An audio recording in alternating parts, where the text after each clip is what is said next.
The holiday shopping season is upon us. Consumers will spend billions of dollars buying all kinds of things like electronics, video games, and stolen credit cards and drugs. For Tech Republic and ZDNet, my name is Dan Patterson with Emily Wilson, Director of Analysis at Terbium Labs.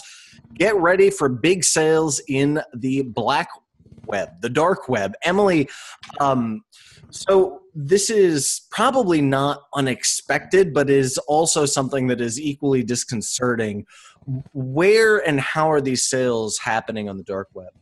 Sure. As you said, it's not necessarily surprising. I think one of the biggest things that I'm trying to help people understand is that the criminal economy is just another industry, right? So you see the same techniques as you see in the rest of kind of the consumer experience. You have customer service, you have marketing, and you have sales. And so for some people, for drug vendors in particular, you get sales around Halloween and New Year's, which makes sense when you think about it. And then for the fraud vendors, they really focus on Black Friday. Where is it taking place? Sometimes in the major markets, sometimes independent forums, sometimes sites that focus on fraud. It really depends. We see it all over the place. Is there a volume that you can track by looking at the dark web? We know, and we know in large part because of some of the research you do at Terbium Labs, that the big markets, it's almost like an Amazon experience and pretty easy to see when there are discounts or sales. But with other markets or looking at forums, it may be less easy to determine who is selling what. It can be difficult to track actual transactions because sometimes you can see a change in stock, whether it's total number of items sold. Some markets will track that. But really what's interesting to see is whether or not vendors are promoting it as current stock is on sale. I've lowered the price. Let's kind of move all of these out. Or, hey, I have something new and fresh and exciting for you, which to keep in mind, around the holidays, we see a larger volume of transactions. We also see very strange spending patterns from consumers, right? During the rest of the year, you might not place 6 Amazon orders in one day, but a few days before Christmas, you might.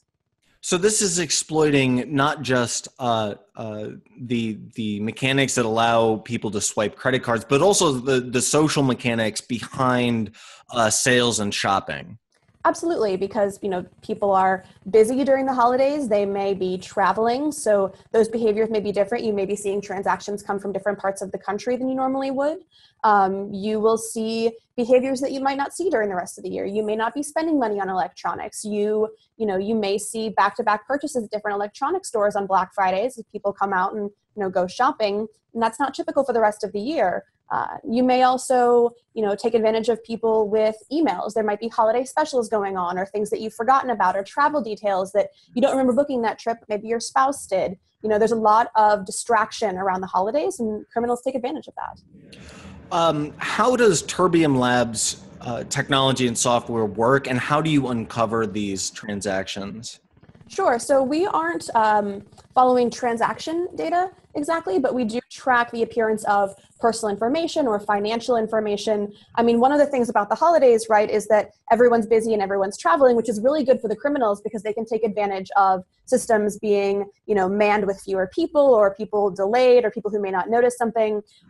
Where we really kind of focus on that during the holidays is because we have automated technology, right? This is where automation comes in, being able to track things at scale, whether or not one of us is on a plane or one of us is asleep. That's good all year round, but particularly around the holidays. And when there are, just like in the consumer spending world, old items that need to be discounted for them to move and fresh items coming in, are these credit cards that may have been on file for 6 or 8 months and they're kind of well used in the fraud market, and the new batch would be, oh, we freshly stole these credit cards? Or how does the productization of this work?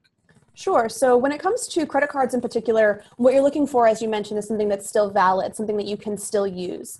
And so vendors will prioritize saying that something is fresh or something is still valid. You will see discounts as things have been up for longer and maybe part of a batch of cards from a single point of sale where fraudulent transactions have begun to be flagged, and so cards are becoming less valid. that's the point at which vendors will offer bulk discounts or cards that can't be replaced, but we're only going to charge you 50 cents for them. And so vendors really take advantage of that. And buyers, especially buyers who operate at scale or in bulk, are willing to spend a little bit less money to get, just a handful of cards that work, because all it takes is a handful. And are other products, I say this with some hesitation, but other products like cyber munitions, kinetic munitions, and human trafficking that also occurs in some of the same markets, are those also discounted, or is the sales primarily focused on identity theft and stolen credit cards? That's a fair question. I would say what you are looking at for sales would typically be the more standard commodities. So these would be identity materials. These might be electronics or counterfeit goods. These might be drugs. When you get into something that is a little bit more specialized, like exploit kits, as you mentioned, something like human trafficking, those are a little bit less impacted by kind of the ebb and flow.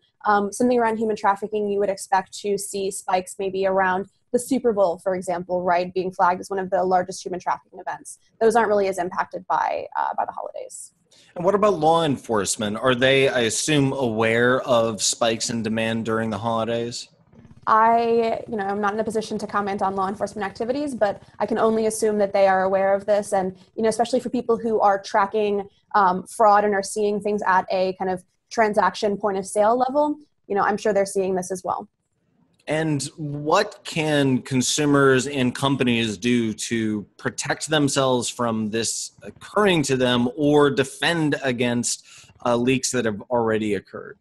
Sure. So one of the things that I mentioned, and I can't stress this enough, is that we all get stressed and distracted during the holidays. It's making sure that you take the time to do the same things that you should be doing all year round.